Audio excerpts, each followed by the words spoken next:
Hello, you filthy degenerates, and welcome to the show, and what is, I believe, the very first scripted non-VOD content video that I'm posting to this channel. Yes, I have posted another video, but that was kind of a reaction, and it was off the cuff. But yeah, this is the very first scripted video that I have ever done for this channel. And it involves the Overlord anime, and more specifically, more to do with the main character of that series. This is something that I've been working on for quite some time. As a matter of fact, the majority of the bulk of this video, the meat of the audio, was recorded all the way back in summer of 2023, and I've sort of just been working on this video off and on in the meantime. It was a chance to not only flex my writing chops for potentially writing a script, but also an opportunity to work on my video editing chops to see if I could throw something like this together. So yeah, this is my first attempt. It's a new format for me, so let me know what you guys think. Be sure to comment, let me know what you think of the video, if this is something that you want to see me continue to try to do. I can't guarantee that I'll do it often, and I can't even guarantee that it'll be very good, but at the same time, I still wanted to give it a try and see what you guys have to say about it.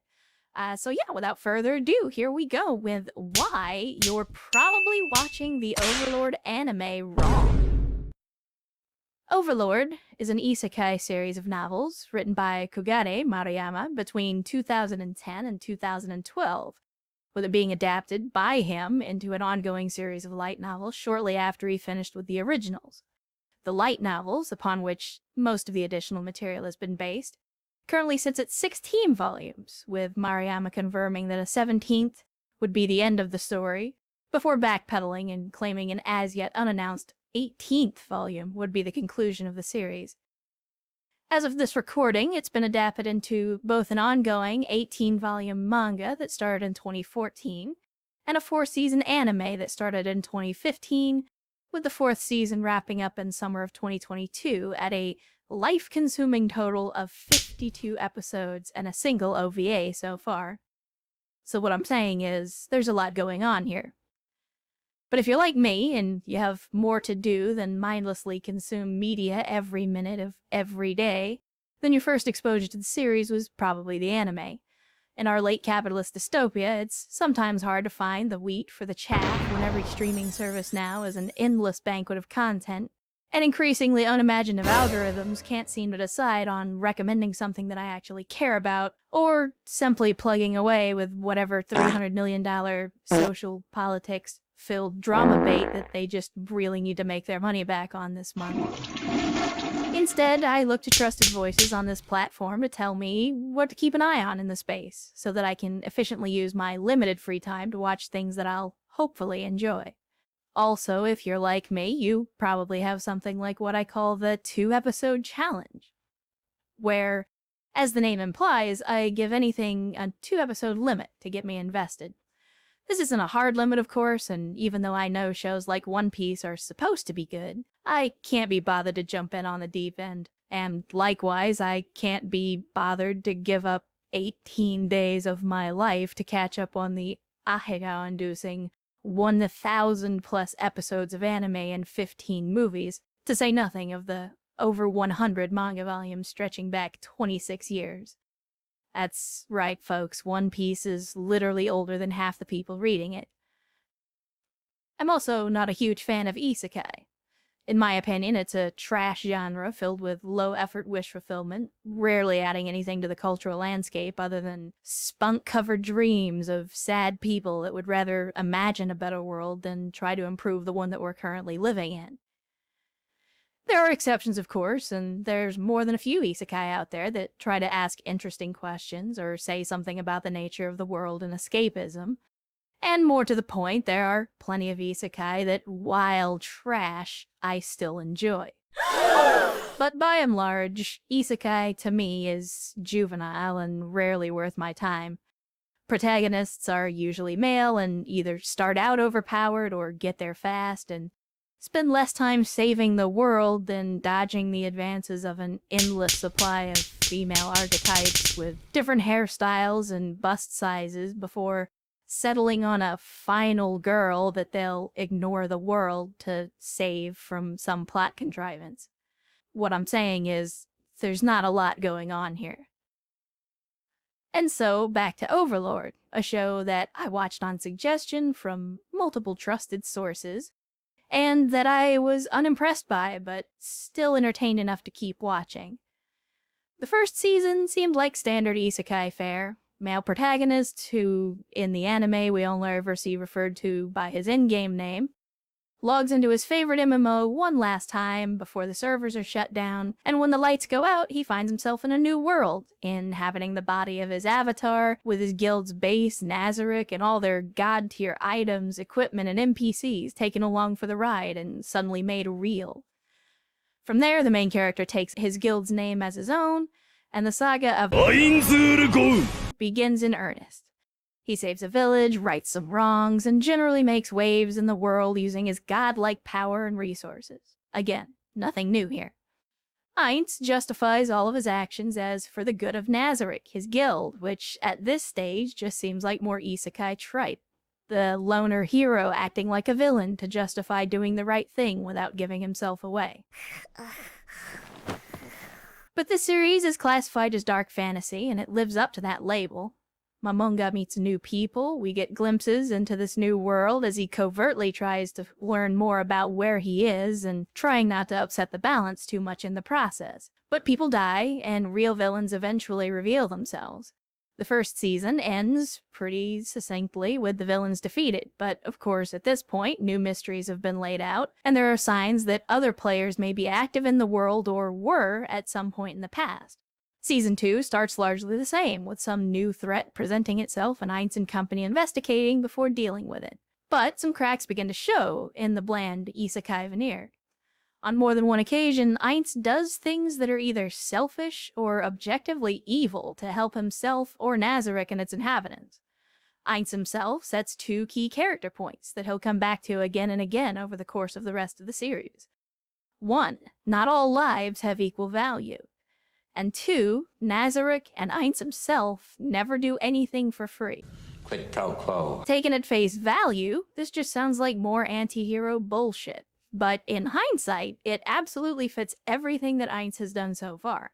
Season 3 culminates in AINZ subjugating nations and killing entire armies in pursuit of increasing glory and resources for his guild, which seems like a pretty evil thing to do.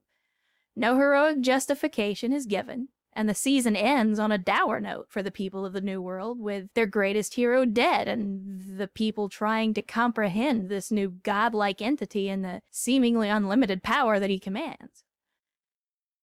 Now, it's important to note that I came to the Overlord party in 2019, just after Season 3 had finished, and so I binged the entire series over a long weekend and had plenty of time to ruminate on the events, since a 4th season was confirmed, but was in production at the time and wouldn't be released for several more years. I was conflicted at the resolution, as I definitely felt AINZ was doing something that seemed evil, but in most cases up to that point there had been some justification eventually in the form of a greater good. Unlike these other arcs though, in the end of Season 3, we don't ever see this greater good. I assumed all would be explained in Season 4. But Season 4 starts with a brief time skip and largely glosses over the entire battle that concludes Season 3. Nazarick has already taken over the city of AINZ Hell and are now its rulers. The first few episodes talk about how prosperous the city's become, and we now find AINZ back at his usual doing the right thing but for selfish reasons by establishing an orphanage for children of his slain enemies, but only to see if there are any that might be useful to him and Nazarick, and then talking to the leader of the Adventurers Guild about doing real adventuring work, or so he says, to explore the world and supposedly better civilization. But again, ultimately, it's only for the benefit of Nazarick. It was at this point that Overlord really started to bother me.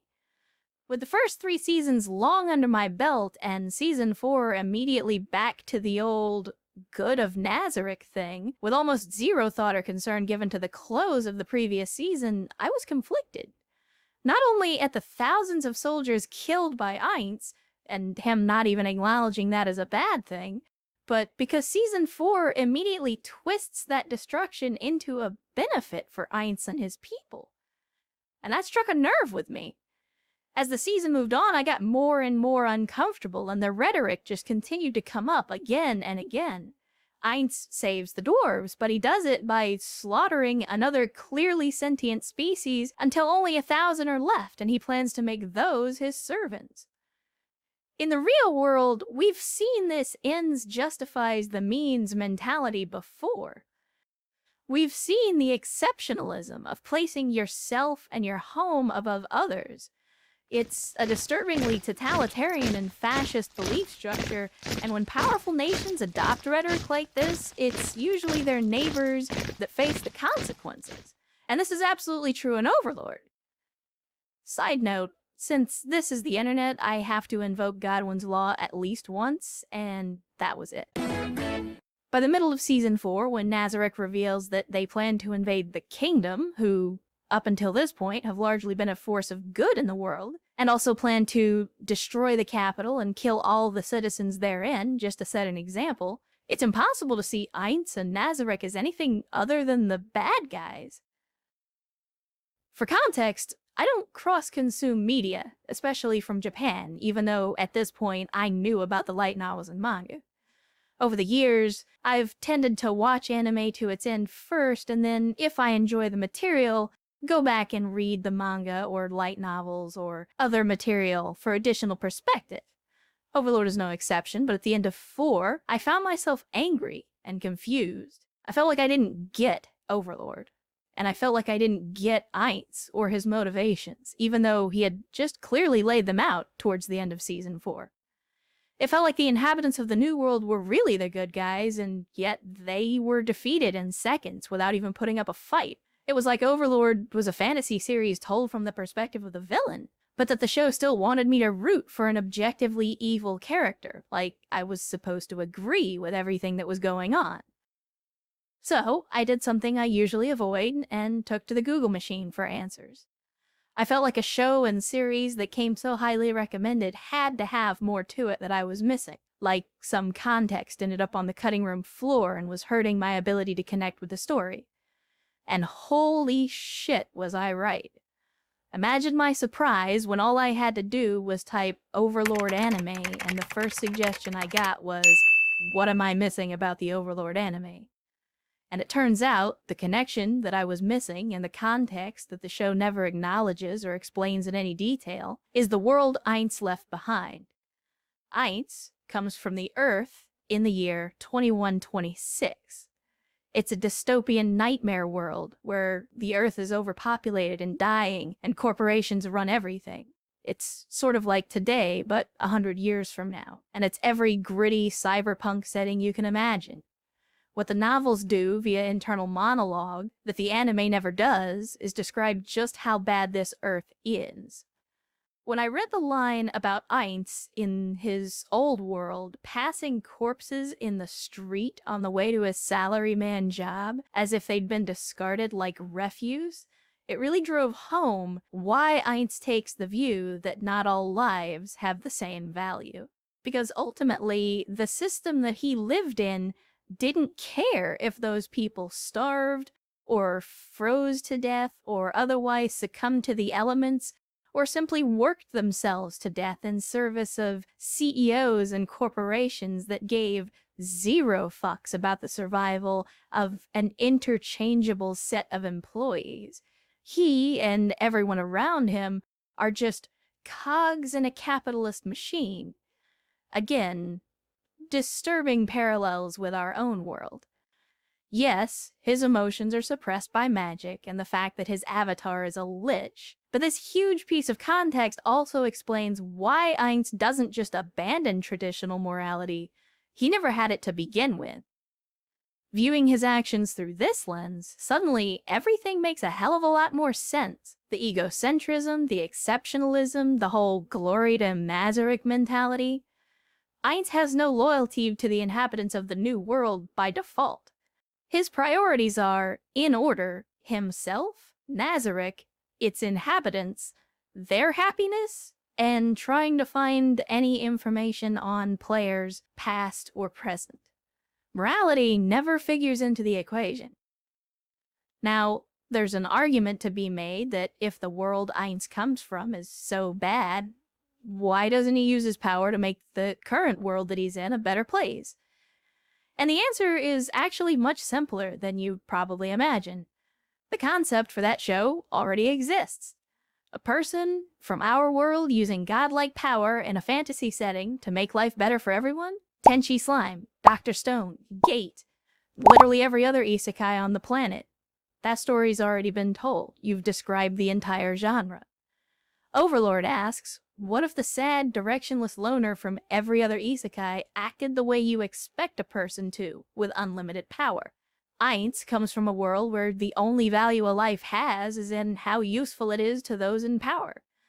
And as the most powerful entity in the series so far, why would he view the lives of countless people he doesn't know or care about as anything other than a resource? But AINZ is still human, and he still wants to make the world a better place. He just doesn't care about the cost so long as Nazarick and its inhabitants benefit.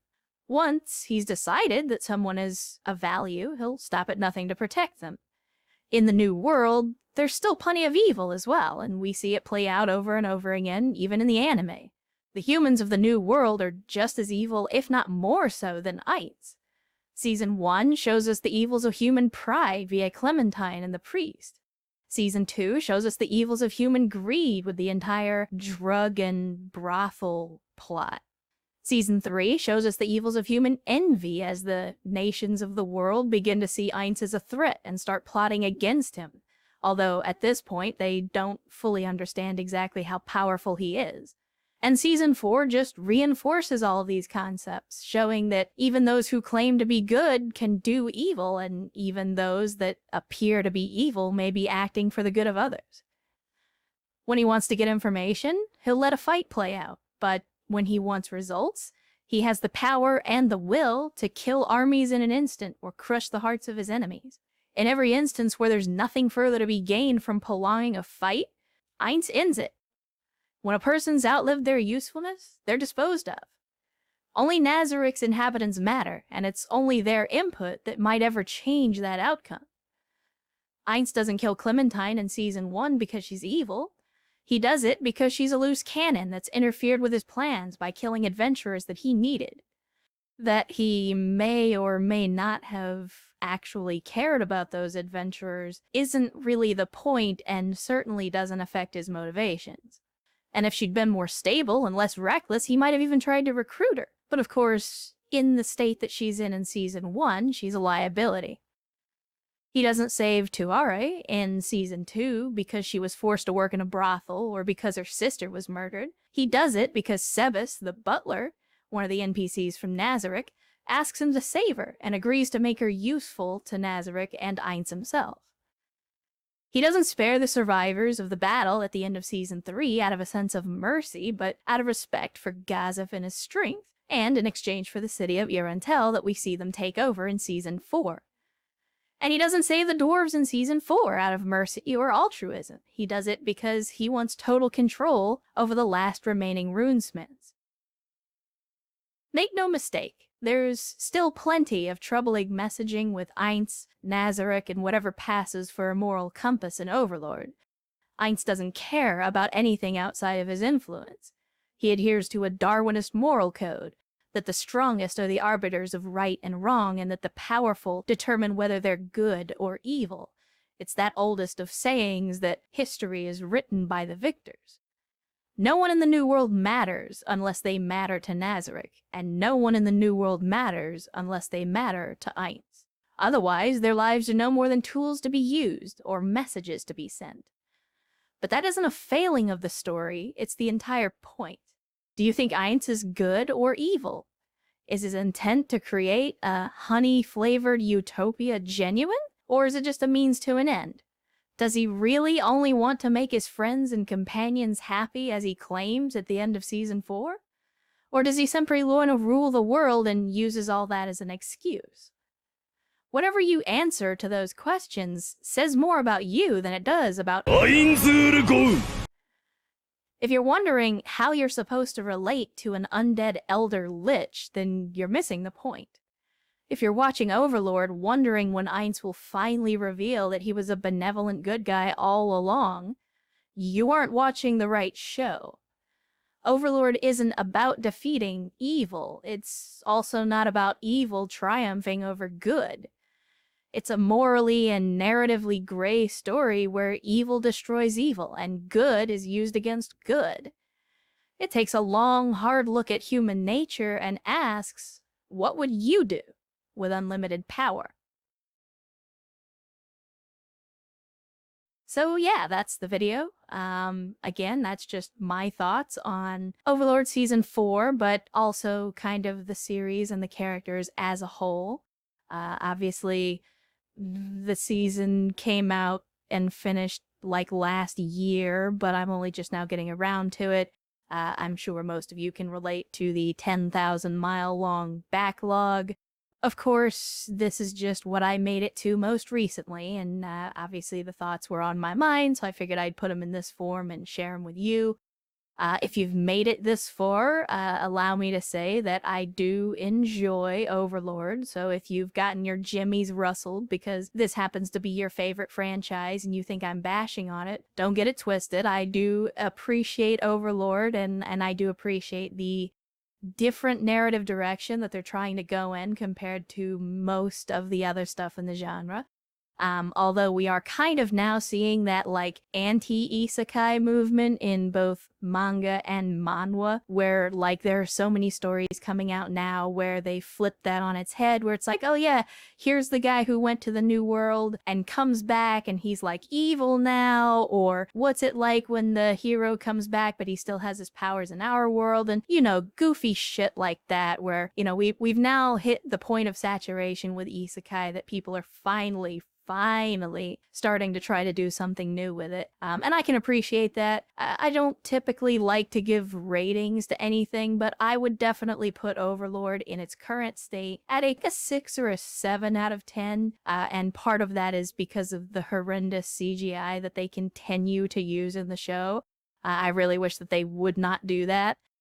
Because it looks like shit, and I understand like it's a cost-cutting measure, but good lord, guys, you could do better than that. But even so, again, it's above average, but only slightly so, because again, there's a lot of stuff that they're missing from the novels, the light novels, the manga. Like there's so many plot points and so much character development that's getting left behind that I think hurts the story by not including it in the show, and it makes the show a little harder to understand. But at the same time, with Overlord being 4 seasons already, and that being like that in and of itself is exceptional. Most anime do not get this many seasons.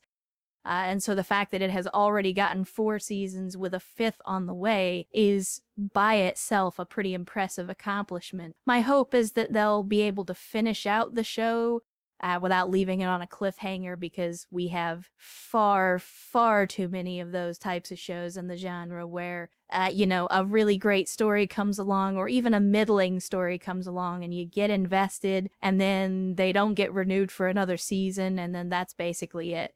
And you end up being forced into reading the light novels and the mangas and the things like that, and then you know, eventually somebody comes along 5 or 10 years later and says, oh yeah, now we're finally going to make a season 2, or now we're finally going to make a season 3.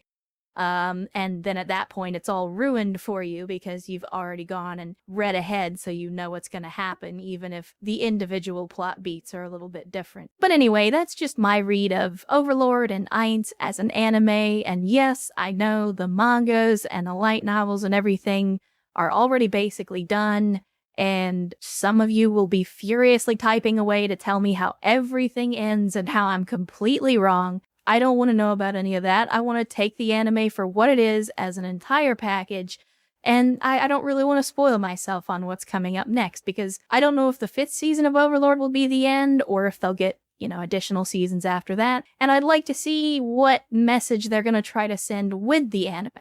Will they stick close to the source material, or will they try to do their own thing with it? I think honestly, the anime could benefit itself and its audience by doing a better job of explaining the main character and some of his motivations. And you wouldn't have so many people confused about what the anime is trying to do. You might even get more people interested because it's kind of a subversion of what isekai tries to do, typically. But either way, that's my, 2 to 25 cents. Hopefully you enjoyed it, and hopefully it gets you thinking about Overlord and maybe some of your own favorite shows as well. If you have comments, feel free to leave them. Again, I would ask that you don't put spoilers in the comments. I know I've kind of spoiled everything in the anime up till now, but for those like me that just want to watch the anime, please don't spoil anything. And yeah, so feel free to comment. Let me know what you thought about the video. If you want to see me do more content like this in the future, be sure to let me know, because this is definitely something different compared to what I typically produce for my channel. But I'm not against the idea of doing more scripted content in the future if it's something that you guys are interested in seeing. So let me know. Otherwise, hope you guys have an outstanding day, and hopefully you enjoy whatever anime you are watching. As always, I want to remind you that your life has value, and that the world is a better place with you in it. Never let anyone tell you otherwise, and I'll see you next time.